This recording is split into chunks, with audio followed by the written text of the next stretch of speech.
jabs at the president, and the president heralds jabs at the press. He said Martin O'Malley showed up at a Martin O'Malley rally and nobody knew who he was. You know. Who is he? That's what I mean. I have to tell you. I think I'd rather be unknown than be Goober. Very true. I do have to say that the more I listen to Bernie Sanders, the more I listen to Elizabeth Warren, okay, progressive Democrats, extremely liberal,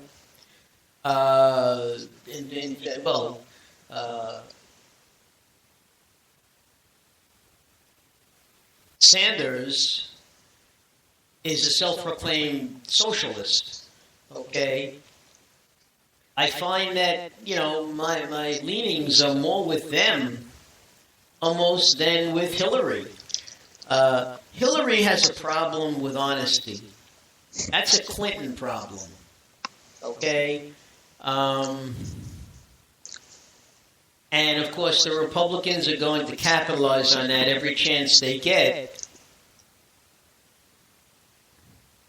The pundits say that she may be moving closer to the left because of Bernie Sanders and Elizabeth Warren. And that's not really where she wants to be because people tend to portray her as more of a hawk, okay? She's more she's a centrist, okay, and slightly leaning to the left, but more of a centrist in her beliefs, whereas Elizabeth Warren and Bernie Sanders are all the way over on the extreme left. Well, she's the closest equivalent to her in the Republican Party is probably what's that guy's name? His father was a president, and then the son was a president. Rand Paul. It looked Rand like Paul. Huh? Rand Paul? No, a Bush. Yeah, Bush. Yeah, I think he's the closest thing to a centrist Republican. No, but I heard him speaking. Okay, and it's tough when your brother was an unpopular president and people ask you questions. How do you respond? You love your brother. You love your father. They may have made mistakes. George H.W. Bush, the father, his mistake was that when he went into Iraq the first time, he didn't look to topple Saddam Hussein. He just went in and he did whatever job he had to do and left, and Hussein was still in power. Then you got W. He goes into Iraq And he's on the BS story that they have nuclear weapons. Or they now have a nuclear weapon, or they're making weapons of mass destruction. Mass destruction, and there weren't any. In fact, Cheney, they showed on the news, Cheney said that they had definitely have weapons of mass destruction, and other political figures who worked with Bush said that that was an outright lie. No, nothing about that was true. Not that anybody believes too much about what Dick Cheney has to say. Okay? And Jeb is trying to walk a fine line in the middle. The only positive thing he could say about his brother was that his brother kept us safe when he was president. After 9/11, there were no more attacks on the homeland. Which is true. Doesn't mean he had anything to do with it. Well, the country got much stricter with their, Well, the Department of Homeland Security was, that's what started the whole Department of Homeland Security. And that was under him. Oh, did you hear what they did? They tested, they put bombs on on Homeland Security agents to infiltrate the airports as a test. Oh, yes. And the TSA failed in 95%. 97%. Yeah. They got through 97% of the time. First thing is they should never make that public. Now every idiot that wants to do it says, I can do it. I can get through. All these guys got through. Well, no. Now what that simply means is now more people are going to get strip searched. When they try to fly. No, but what they did say, they were much more efficient at hiding the whatever they were carrying than a terrorist would ever be. They really did a very good job in concealing what they were doing. But still, I don't know how much more efficient can you be than that failed underwear bomber. I mean, where else could you hide it except up your behind? If not, Imagine that the TSA guys are wearing. That's what they did. Try to fool these guys, but no. But that's what I mean. 97%, no matter how well they hit it, is not a good. But anyway, that's what's going. Those are some of the things that's going on in the world, ladies and gentlemen. I don't know about Felix, but we've covered just about everything we wanted to cover. We had. And I want to tell you something, ladies and gentlemen. Just remember, we're not news broadcasters; we're commentators. Yes, we just we are just repeating what we've heard. Okay, we are not passing judgment. We're not newscasters. In fact, I almost feel like Jon Stewart, on the Daily Show. Yeah. Because many people say they get their news from Jon Stewart, and Jon Stewart is the first one to say, "Hey, I'm a comedian." Well, Stephanopoulos. Now George Stephanopoulos. They're saying now that he should call himself a commentator, not a news broadcaster, because he's just too closely tied in with the news. No, he's not too close. No, he himself admitted that he had given $75,000 to the Clinton Global Initiative. Strictly for educational and health reasons. The money to be used to educate children around the world. But I watch Sunday Morning with George Stephanopoulos every Sunday, as I watch Meet the Press and Bob Schieffer, who now retired.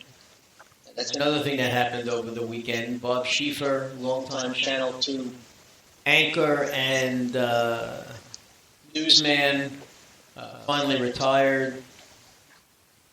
And I find George Stephanopoulos, they all report the news. They have experts discussing the news. They're not an anchor, and George Stephanopoulos was never an anchor.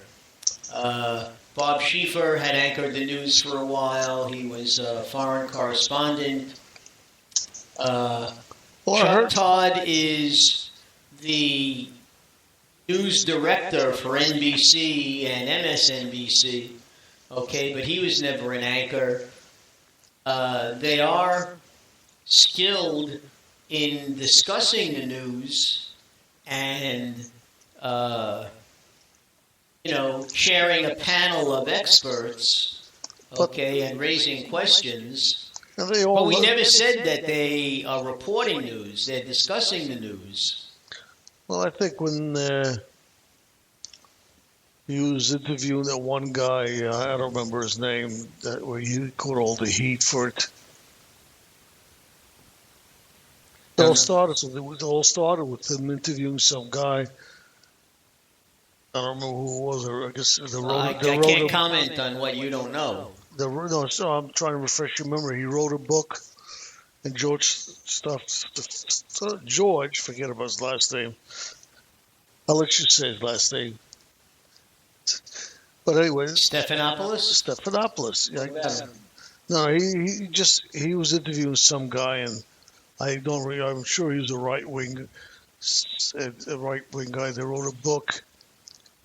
Well, I mean, and he never disclosed. They were talking about he was defending the Clinton Foundation, talking a lot about it, but he never mentioned that he actually contributed to the foundation. Stephanopoulos? Yeah. Well, he said, it came out in this report. It was a report. It wasn't a book. It came out in the report that he was one of the contributors, and he said he should have come out and said that he was a contributor and give the amount, which he did subsequently. But he did say that the money was earmarked for the education of underprivileged children around the world, because that's basically one of the things that the Clinton Global Initiative and Foundation does. Okay? Doesn't mean that he's biased in any way. I mean, people can also point a finger and say that he worked in the Clinton administration within the first 2 years of Bill Clinton's presidency, which he did. That was how he got into broadcast journalism. Well, they say that also, yeah. But it came out because of this one interview he had. And I think I'm losing my voice. Well, it's a good time to lose your voice because it's an hour and 35 minutes. I think Felix may want to play one or two songs before we sign off. So I think today I'm going to play only... I'm going to take this opportunity to say goodbye and good night to our listeners. And we remind you that we'll be on the air Friday, either 9 or 9:30. Topic to be announced. Nothing has been written up as yet. And I'll say good night and turn it over to Felix. I just want to say thank you for a brief conversation with Jeff for calling, us calling him, I guess, and for him to answer the phone, even though it looks like we got disconnected. Yeah. I want you to hear this, and then you can leave. Oh, wait a second. We got a phone call. It's Jeff. And he hung up. He's playing with you. Okay. I'll call him back. Oh, I don't care. I'll hang up on him.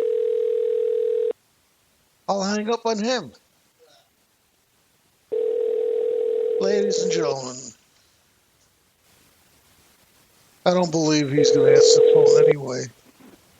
Hi, you've reached 680-1889. I can't answer your call right now, but please leave your name and a brief message. I'll call you right back. Thanks for calling. Bye-bye. Anyway, ladies and gentlemen, I'm going to play one more song, and then we will go ahead and close the show. At the stroke of the midnight hour, when the world sleeps, India will awake to life and freedom.